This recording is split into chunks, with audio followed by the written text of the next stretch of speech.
Oke, selamat datang kembali. Kita sudah mengumpulkan nih sekumpulan materi yang jujur aja relevan banget buat kita semua ya. Banget. Tentang topik yang, kita semua pernah ngalamin lah. Menunda-nunda pekerjaan, alias prokrastinasi. Dan misi kita kali ini jelas banget. Dari semua materi ini, kita akan coba saring strategi-strategi yang paling praktis, Betul, paling efektif. betul. Tujuannya supaya Anda bisa punya semacam, kotak peralatan pribadi gitu, buat ngadepin kebiasaan ini. Kapanpun itu muncul. Nah, tepat. Dan kayaknya tempat yang paling pas buat mulai itu dari kalimat sakti yang sering banget kita dengar. Oh, saya tahu ini. Atau bahkan kita ucapkan sendiri, saya kerja lebih baik di bawah tekanan. Nah, itu dia. Hampir semua sumber yang kita bedah ini sepakat loh. Kalimat itu sebenarnya cuma kedok. Kedok buat apa? Kedok untuk sesuatu yang lebih dalam. Tekanan itu kan seringnya bukan strategi, tapi ya hasil dari kita menghindar aja. Oke, mari kita bongkar ini. Jadi, sebelum kita ngomongin cara ngatasinnya, semua materi ini bilang kita harus mulai dari mengapanya dulu. Ini bukan soal malas kan? Sama sekali bukan. Kalau ada satu benang merah ya dari semua ini, intinya tuh satu. Prokrastinasi itu pada dasarnya respons emosional. Emosional? Bukan masalah manajemen waktu. Bukan. Ini bukan soal Anda nggak bisa atur waktu. Ini soal sebuah tugas itu memicu perasaan nggak nyaman. Perasaan nggak nyaman kayak gimana? Bisa jadi cemas, bosan, ragu-ragu, takut gagal, macam-macam. Nah, menunda itu cara otak kita bilang, saya nggak mau merasakan ini sekarang. Wah, itu langsung mengubah cara pandang ya. Jadi ini bukan cacat karakter, tapi semacam mekanisme pertahanan diri. Tepat. Dan ada beberapa pemicu emosional utama yang sering muncul. Apa aja tuh? Yang pertama, yaitu tadi, takut gagal atau perfeksionisme. Anda tuh saking khawatirnya hasilnya nggak bakal sempurna. Jadi mending nggak usah mulai sama sekali. Nah, lebih gampang kan nggak mulai sama sekali? Yang kedua, itu perasaan kewalahan. Tugasnya kelihatan kayak gunung, besar banget. Jadi bingung mau mulai dari mana. Betul. Terus ada juga dari tugasnya sendiri. Ada satu sumber dari Harvard Business Review yang bilang tugas yang membosankan atau nggak jelas atau bikin frustrasi. Itu jadi magnet buat prokrastinasi. Persis. Dan ini semua diperparah sama yang namanya inkonsistensi waktu. Inkonsistensi waktu, istilah apa lagi tuh? Gampangnya gini. Ini pertarungan antara diri Anda sekarang dengan diri Anda di masa depan. Otak kita itu secara alami lebih milih imbalan instan. Kayak nonton satu video lagi di YouTube. Nah itu dia. Kepuasan sesaat itu lebih menarik daripada kelegaan di masa depan karena kerjaan selesai. Anda mengorbankan diri Anda di masa depan demi kenyamanan sekarang. Oke, jadi langkah pertamanya adalah mengenali pemicu spesifik kita. Apa itu rasa takut, bosan, atau karena tugasnya emang segede gaban? Ya. Karena kalau Anda tahu pemicunya apa, Anda bisa pilih alat yang tepat dari kotak peralatan yang mau kita bangun ini. Oke, jadi kita tahu ini masalah emosi, bukan kemalasan. Itu pemahaman yang besar. Tapi kan pemahaman doang nggak akan nyelesain laporan yang numpuk. Haha, betul. Jadi ayo kita pindah dari teori ke taktik. Apa langkah pertama yang paling konkret? Langkah pertama yang paling fundamental yang ada di setiap sumber adalah ubah cara Anda memandang tugas itu sendiri. Maksudnya? Tujuannya adalah bikin tugas yang tadinya kelihatan seram dan besar jadi lebih Jinak. mudah didekati. Turunkan ambang batas buat mulai. Dan teknik yang paling sering disebut, yang kayaknya klise banget, tapi ternyata penting, itu memecah tugas besar. Klise, tapi ini fondasinya. Alih-alih nulis di to-do list, selesaikan laporan. Itu bikin stres duluan Bikin ngeliatnya. stres. Ganti jadi langkah-langkah yang kecil banget dan spesifik. Contohnya? Misal, jangan bersihkan garasi, tapi keluarkan 5 barang yang nggak terpakai dari garasi. Jangan tulis esai, tapi buka dokumen dan tulis 1 paragraf pembuka. Jadi terasa lebih mungkin dilakukan ya. Setiap langkah kecil yang kita centang itu bisa ngebangun momentum. Persis. Saya jadi kepikiran aturan 2 menit dari James Clear. Pas baca itu langsung kebayang tumpukan piring di wastafel. Haha, contoh klasik. Ide bahwa nundanya itu butuh lebih banyak energi mental daripada langsung nyelesainya, Itu kena banget. Nah, itu untuk tugas-tugas kecil. Kalau untuk tugas yang lebih besar, ada aturan 5 menit. Prinsipnya mirip. Gimana tuh? Jadi, Anda komitmen aja buat ngerjain sesuatu hanya selama 5 menit. Siapapun bisa kan melakukan apapun selama 5 menit. Masuk akal. Psikologinya itu bekerja karena bagian tersulit itu seringkali cuma memulai. Kayak dorong mobil mogok kan? Iya. Tenaga terbesarnya di awal doang. Begitu udah jalan 5 menit, biasanya keterusan. Oke, memecah tugas dan memulai dengan langkah kecil. Terus soal prioritas, ada metode Eat That Frog. Ah, ya. Makan kodok. Katanya kan kerjakan tugas tersulit di pagi hari. Tapi ini masuk akal buat morning person. Kalau buat kita yang otaknya baru nyala jam 10 pagi, gimana? Apa nggak malah kesedak kodok? Pertanyaan bagus banget. Dan disinilah pentingnya personalisasi. Inti dari Eat That Frog itu bukan soal pagi harinya. Oh bukan. Bukan. Tapi soal mengerjakan tugas terberat itu saat energi dan willpower Anda lagi di puncaknya. Jadi kalau puncak energi kita jam 3 sore, ya makan kodoknya jam 3 sore. Betul sekali. Anggap aja willpower itu kayak otot yang capek seiring berjalannya hari. Pakai otot itu pas lagi seger-segernya. Jadi ini bukan soal jam, tapi soal energi pribadi. Lalu ada matriks Eisenhower itu, yang bedain mendesak dan penting. Rasanya itu juga sering salah kaprah. Sering banget. Yang keren dari matriks itu bukan cuma soal mengkotak-kotakan tugas, tapi ini alat buat merebut kembali kendali. Maksudnya? Coba lihat kotak mendesak tapi tidak penting. Isinya apa? Notifikasi email, permintaan dadakan dari rekan kerja. Itu kan seringnya agenda orang lain yang nyamar jadi prioritas kita. Ah, bener juga. Matriks ini memaksa kita untuk bilang, oke, ini bukan urusan saya sekarang. Ini semacam filter buat melindungi apa yang benar-benar penting buat Anda. Saya suka cara Anda bilang ini alat pertahanan. Oke, jadi monsternya udah kita potong-potong. Udah tahu mana yang mau diserang duluan. Tapi kan hidup terjadi. Ada notifikasi, email, ajakan ngopi. Gimana caranya kita bangun benteng pertahanan di sekitar rencana kita ini? Nah, di sini kita pindah.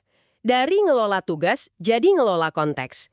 Jadwal dan lingkungan kerja Anda itu bukan latar belakang, tapi alat yang super kuat. Oke, contohnya? Teknik Pomodoro. Ini disebut di mana-mana. Kerja 25 menit, istirahat 5 menit. Ya, teknik interval. Tapi jujur ya, saya kadang mikir, kalau lagi asik-asiknya kerja, lagi in the zone, terus harus berhenti tiap 25 menit, bukannya malah ganggu. Mecah konsentrasi. Itu keraguan yang sangat wajar. Dan jawabannya gini, Pomodoro mungkin bukan untuk semua jenis pekerjaan, terutama yang butuh alur kreatif panjang. Oke. Tapi untuk kebanyakan pekerjaan, ini efektif karena dua hal.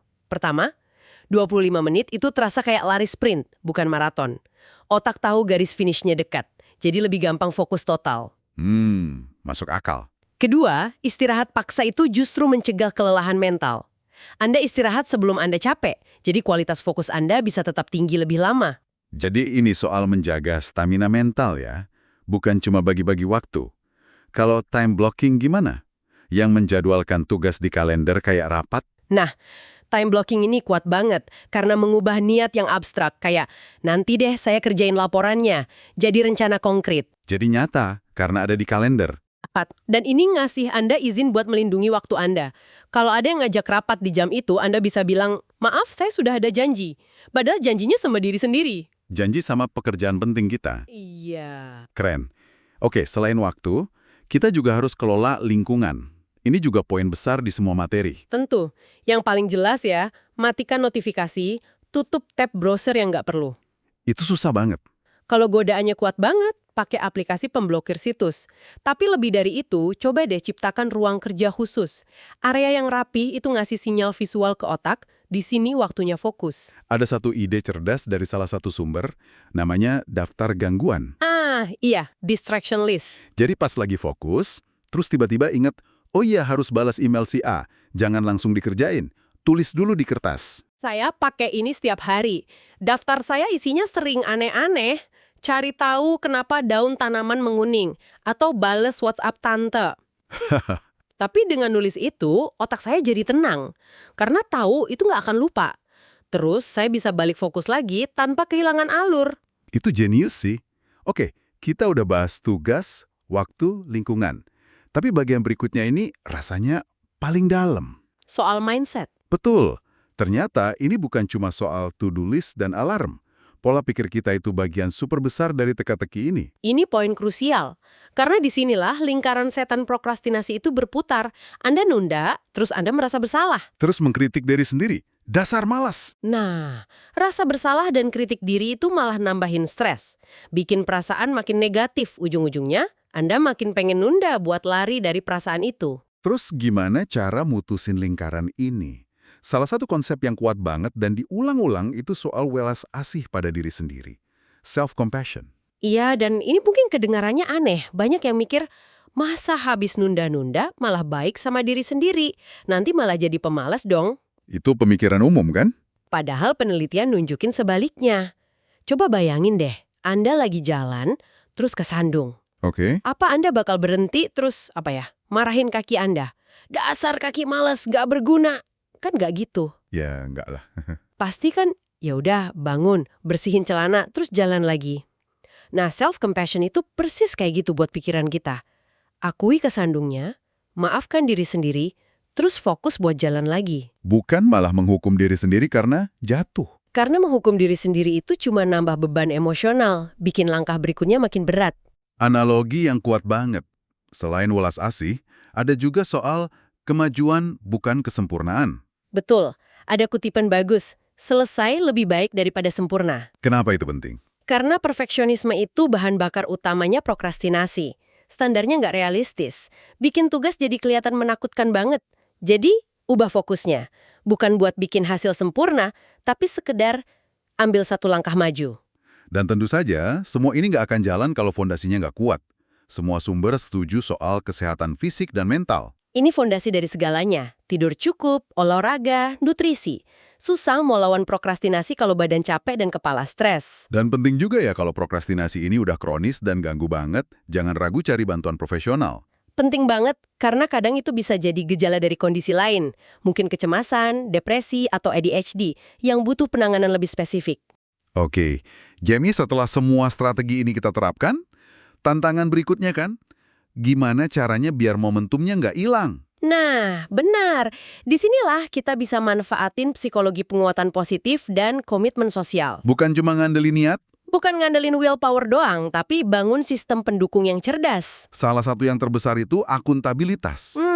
Cuma dengan cerita tujuan kita ke orang lain, itu bisa membantu banget ya. Signifikan, ke teman, mentor, pasangan, ada dorongan sosial di situ. Kita nggak mau ngecewain mereka, atau diri sendiri di depan mereka. Terus ada juga sistem hadiah ya. Iya, untuk memperkuat perilaku positif. Nggak perlu yang besar-besar kok. Selesai ngerjain tugas yang susah, hadiahnya ya 15 menit baca buku. Atau dengerin musik. Ini ngebangun asosiasi positif di otak. Kerja selesai sama dengan dapat sesuatu yang enak. Tepat. Terus ada satu teknik yang menurut saya unik banget, namanya temptation bundling. Menggabungkan godaan ya. Idenya itu memasangkan tugas yang gak kita sukai dengan sesuatu yang kita nikmati. Ini kayak ngehack otak sendiri. Ini emang cara yang cerdas banget buat ngehack sistem motivasi kita. Contoh klasiknya, Anda cuma boleh dengerin podcast favorit pas lagi olahraga. Atau cuma boleh nonton serial kesukaan sambil lipet cucian. Persis, Anda menggabungkan imbalan instan dengan tugas yang butuh usaha. Bikin tugas yang tadinya ngebosenin jadi lebih menarik. Dan yang terakhir, jangan remehkan kekuatan visualisasi kemajuan. Checklist sederhana aja, itu efeknya gede ya. Gede banget. Mencoret atau mencentang tugas itu ngasih kepuasan psikologis yang nyata. Otak kita suka bukti kemajuan yang konkret. Jadi kalau dirangkum setelah kita bedah semua ini, intinya kayaknya ada di 3 gagasan besar ya. Coba, apa aja? Pertama, pahami mengapa Anda menunda. Ini soal emosi, bukan kemalasan. Kedua, bangun kotak peralatan praktis buat tugas, waktu, sama lingkungan. Dan yang ketiga? Yang ketiga, latih permainan internal kita. Pola pikir welas asih dan fokus ke kemajuan, bukan kesempurnaan. Ringkasan yang bagus. Dan yang paling penting untuk diingat, ini semua soal eksperimen. Cari kombinasi yang paling cocok buat Anda. Jadi tujuannya bukan jadi sempurna dalam semalam. Bukan. Tujuannya membangun kebiasaan yang lebih baik secara perlahan.